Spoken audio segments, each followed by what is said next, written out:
এখন আমি তৈরি করে নেব রসুন বাটা। তার জন্য ওভেনে কড়াই বসিয়ে দিয়ে দিয়েছি একটু অল্প পরিমাণে সাদা তেল। তেলটা গরম হয়ে গেছে, তেলের মধ্যে দিয়ে দিচ্ছি দুটো শুকনো লঙ্কা। একটু ভালোভাবে শুকনো লঙ্কাটা ভেজে নেব। আর এই রসুন বাটাটা কিন্তু গরম গরম ভাতের সাথে ভীষণ ভালো লাগে। যারা জানে না অবশ্যই ট্রাই করবেন, আশা করি ভালো লাগবে। ভালো লাগলে আমার চ্যানেলকে সাবস্ক্রাইব করবেন, লাইক করবেন, শেয়ার করবেন।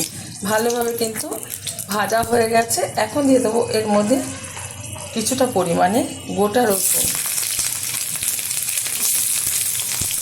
রসুনটাও খুব ভালোভাবে ভেজে নেব।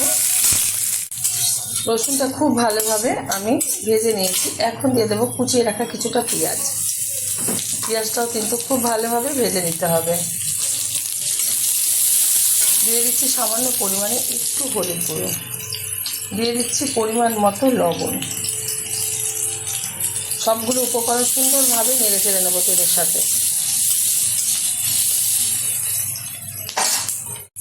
খুব ভালোভাবে ভাজা হয়ে গেছে। এখন ওভেনটা বন্ধ করে একটা ঠান্ডা হওয়ার জন্য একটা পাত্রে ঢেলে দেওয়ার পর এটা আমি মিক্সিতে ভালোভাবে পেস্ট করে নেবো। আপনারা শিলনোড়াতেও এটা বেটে নিতে পারেন। মিক্সিতে আমি ভালোভাবে পেস্ট করার পর একটা পাত্রে এই যে রসুন বাটাটা তুলে নিয়েছি। এখন আমি গরম গরম ভাতের সাথে সার্ভ করব। আপনারা অবশ্যই ট্রাই করবেন, আশা করি আপনাদের ভীষণ ভালো লাগবে।